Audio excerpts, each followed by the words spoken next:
Hey Sainers, welcome back to the Saints TV YouTube channel. Welcome to Saints TV Weekly for November 18th, 2024. As always, thanks to Inglewood Coffee Roasters. Check out their website, www.inglewoodcoffeeroasters.com.au. They've got awesome discounts on coffee, tea, and chai products. Okay, so it's been a very busy 7 days in the Saints footy bubble. There's been a lot of talk, a lot of news that we're going to get through, and obviously you would have seen it across the channel. So there's plenty of videos on that to go into more detail into the news we're going to gloss over here. But the first one is, and this one I might do an actual video on maybe later today perhaps, but David Misson was on Gettable recently, literally this morning, talking about the draft. And obviously the draft is Wednesday and Thursday night, so it's going to be massive. We'll talk about that a little bit later. But he went on to talk about the possibility of turning 2 first-round selections into 3, as it looks like we've had a number of clubs try and work a deal with pick 8. So obviously pick 7 I think will hold, but pick 8 is the one that we may potentially try and split. I said it a couple of weeks ago, I think many people have, that GWS 15-16 could be the one. So if we drop 7 and then 15-16 from there, it could be a possibility. If not, we would just use 7 and 8 to get the best available at that pick. But David Misson's kind of confirmed we won't be going in with any preconceived ideas about splitting picks and future picks. We'll just see how things fall in the first few selections. It's no surprise. Obviously, we will see what happens. I think it's got a lot to do with North Melbourne and if they take Tyrell or not. If they do, maybe we get a slider and we stick around. And if not, maybe we shuffle back a couple picks and get a few other sliders on top of 7. So that's going to be a very interesting night. The draft, as I mentioned, we go in with 7, 8, 32, 47, 80, and 88. It's going to be a massive night. Saints TV is going to do a live stream on the first night, on the Wednesday night, not the Thursday night. So it'll be me, Jade, and hopefully a couple other Sainers, maybe some fan cams as well, from 7 p.m. live. So we will all react to our picks. It's the biggest draft night that I've done for St Kilda. Last couple of years, we've had like 1 pick in the top 20, but this is, we could have 3 in the top 20 if things pan out. So it's going to be a massive night for St Kilda.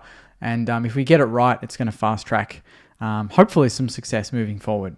On top of that as well, we did talk about last week that St Kilda were looking at Sandful, Gun, Ruck, Harry Boyd. I've done a video on that, so check that out when you can. But long story short is he's available. I believe he has nominated quietly for the national draft, and a lot of people think we won't pick him up in the national draft, but I believe he is going to be nominated in there. So if we can slide a few picks in the 40s and 50s, it could well get it done. I think we've got 80 and 88, but I said in my last video maybe we'll use that, but he's probably too good to use those picks. I think we might have to use something in the 40s or 50s, so if we can slide into that range, perhaps we nail him there. If not, we probably pick him up later, but that's one that's been talked about and a lot of people have been quite open to it. I think it would be a pretty decent pickup, averaging 41 hitouts, 21 disposals, 10 clearances a game across 2024. So more support for Rowe, the better, honestly. If that means Rowe can go forward and be dominant as a more forward ruck, then I'm all for it. The fixture was released as well. This has been a mixed bag of conversation. Some people think it's a decent fixture. Some people think we've kind of been shafted, but what do you expect? Now, other people think it's absolutely ridiculous. The more I look at it, the more I'm like, I'm annoyed about Adelaide twice in the first 5 weeks, or 3 times in the first 6 weeks or something like that. But after the bye, we kind of leave Melbourne, twice? So overall, it's kind of like the year just gone, where the first 10 weeks is going to decide our season. So if we get to the bye and we're way off, we probably just miss out again. If we get to the bye and we're in the 8 somehow, like with this draw, and then we get like 9 of our last 11 in Melbourne, then I think we're a big chance of, shaping the 8 and making the 8. So that first 7 to 8 weeks to me is a huge, huge stretch with Dogs, Brisbane, Fremantle, Carlton, Port, Giants, Adelaide, Geelong in there. It's not easy, but if we get through that, not unscathed, obviously, I think we will cop a few tough games in there, but if we get through that and we're on the positive side of the ledger, I think things are going to be looking good. You can whinge about it all you want, and I know the club have, and I know Mark Robinson has. He came out that day, that night. He was prepared. He said, there's a smell in the air about the Saints' disgraceful 2025 fixture. And I'm not having a go at Mark Robinson. I was just surprised that he really went to bat for us. You know, I know he interviewed Andrew Bassett recently, and I talked about that with Andrew in my interview with him, but he really came out swinging. You know, it was basically a straight comparison between Saints and Carlton, and he's like, why Saints got a more difficult fixture than Carlton, who've made finals the last 2 years, and they finished higher than St Kilda on the ladder in 2024. It doesn't make much sense. But I guess you can do that with a lot of teams. You know, you just do side-by-side comparison, and one team's going to look like they've been shafted and the other team not. But at the end of the day, I hate using the excuse, but if we're good enough, we'll win these games. And we know this is the way things work. The fixture is never going to be fair for everyone. Then you play that victim mentality, and I just don't know how far that gets you, you know? So I think, like what Bassett said, he said, you know, there are going to be discrepancies and unfairness in the system, but we're going to have to win despite that. And that's why we have to be, you know, some teams get by at 50, 60%, and they can win enough games doing that. We need to be at 80, 90% just because of the disparity between, you know, the fairness in the competition. But at the end of the day, we travel, 5-6 times? We were in Melbourne for 13 games or something like that. That's all right. I mean, I was just shocked that Mark Robinson came out and batted for us. I'm just so used to journos not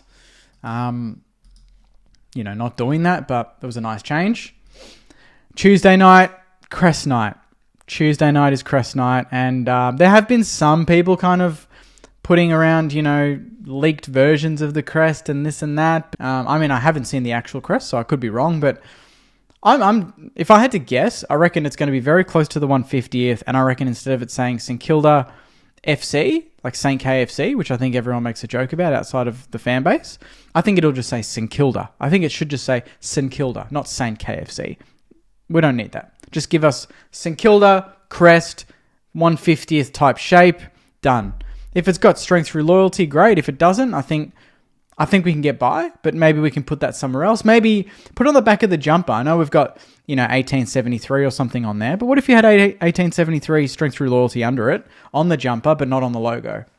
I mean, you know, that could be nice. So yeah, it'll be interesting. I will be there, so I'm curious to see if we unveil more Guernseys. You know, is a player going to do a full walkout with the new kit and everything? Because we've got the draft the next night, and I assume we want to give the new jumper to our draftees to wear, to promote. So maybe tomorrow night is, it's crest, it's the away kit, it's everything. I don't know. That'd be kind of cool, like as a full night. I know, the Gold Coast Suns did theirs last week, and to, much attention. Not sure about that one, but I don't think ours will be as drastic. We've got a bit of history. It's already pretty good. I don't think it needs to be a major overhaul at all. And yeah, that's pretty much it, Saners. Honestly, it's a big week. We've got the draft. We've got the Crest night. So the whole identity crisis will take place tomorrow night. And then we've got the draft, and that's the focus, Wednesday, Thursday nights from 7 p.m. So we'll be live, like I said. So just keep that in mind. Bookmark that. We've got the video already on YouTube, so you can hit a reminder on that. If you haven't watched the Andrew Bassett interview, it's on there. And then all the other videos, they'll be dropping out, over the course of the next week as well. Plenty of coverage. Definitely a lot of videos coming out after the draft to talk about what we did, who we've picked up, all that sort of thing. Hopefully maybe some more interviews as well if I can organise that. So thanks very much, Saners. Enjoy the rest of your week. And as always, go you mighty Saners. See you guys.